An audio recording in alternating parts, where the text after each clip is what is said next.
Parliamentary Affairs Minister Kiren Rijiju has spoken about the fight over Pro Tem Speaker and revealed that he has met all the leaders and everyone agrees that Pro Tem Speaker has never been an issue in the history of the Indian Parliament.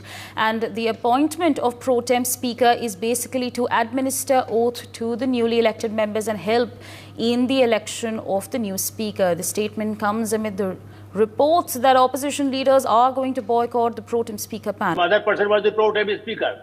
So it's a tradition in the Dalit. You know, for a speaker or presidentship or prime ministership, you call like on the basis of the caste. This type of shameful for the leaders from Congress party and others who are talking in such a manner. Because we are talking the temple of the democracy, the Lok Sabha and Parliament is a temple.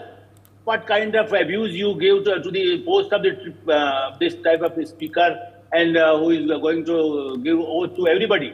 So it shows that they are not ready to accept and they will disturb the Parliament. Opposition not respecting the verdict and not letting the ruling party do the job. What message does it send? What message does it send to the entire world who considers Bharat to be one of the biggest democracies? Also, Ms.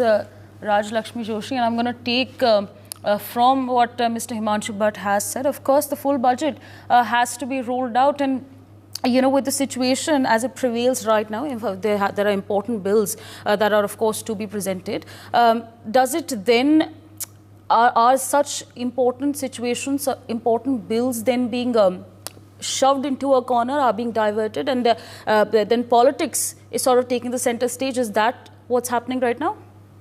Yes, that is exactly what is happening. You know, even in the previous terms also we have seen how, you know, even with that minuscule number also, the Congress and the opposition parties, they actually succeeded in creating quite a ruckus, and they used to oppose every and any bill that was happening. In fact, they used to not allow any proceedings of the Parliament. So all of that was happening even in the last terms, you know, so that is also there. So now this time, right from the start, you know, this is, I think this is a very bad start actually, if you look at it from the point of view of the opposition, that actually they could have with an increased number, they could have looked at it a little more positively, constructively, and looked into the bills that were happening.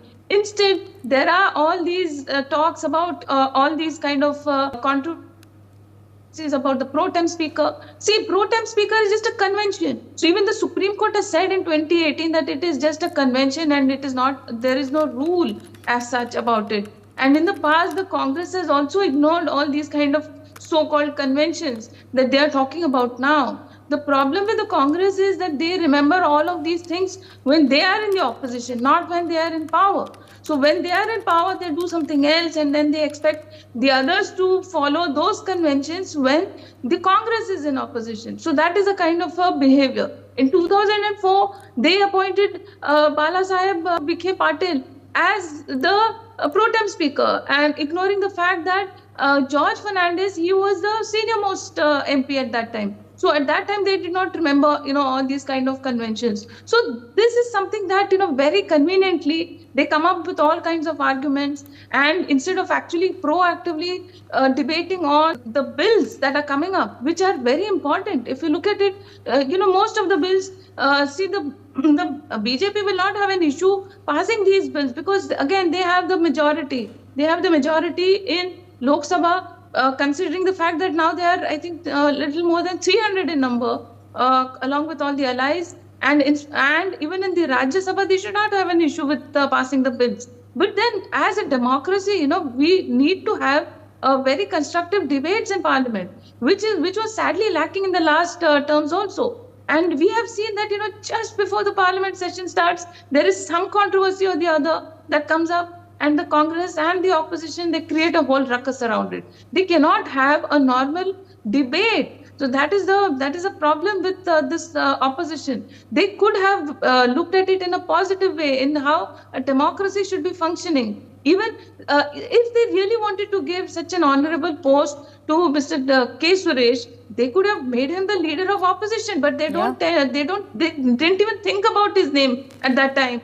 And it only came up when there was this thing about the Pro Tem Speaker, and when the BJP looked at Mr. Matab as the pro tem speaker. So at that time, they came up with the name of K. Suresh. They did not think about him, and there was this talk of the leader of opposition. So at that time, they were only looking at Mr. Rahul Gandhi, who is looking at it so hesitatingly because it comes with some kind of responsibilities. All these positions, they come with responsibilities, obviously. So, this is something that very clearly the people actually can see that this is not a very constructive opposition, but it is opposing the ruling party just for the sake of opposing it. So I think that at some point the opposition should learn from what was happening in the last couple of terms, and they should understand that they actually, all of us will be the losers if we are not able to debate the fine points of every bill that is coming up, which is very important. Right. So I think that maybe at least now they should mend their ways.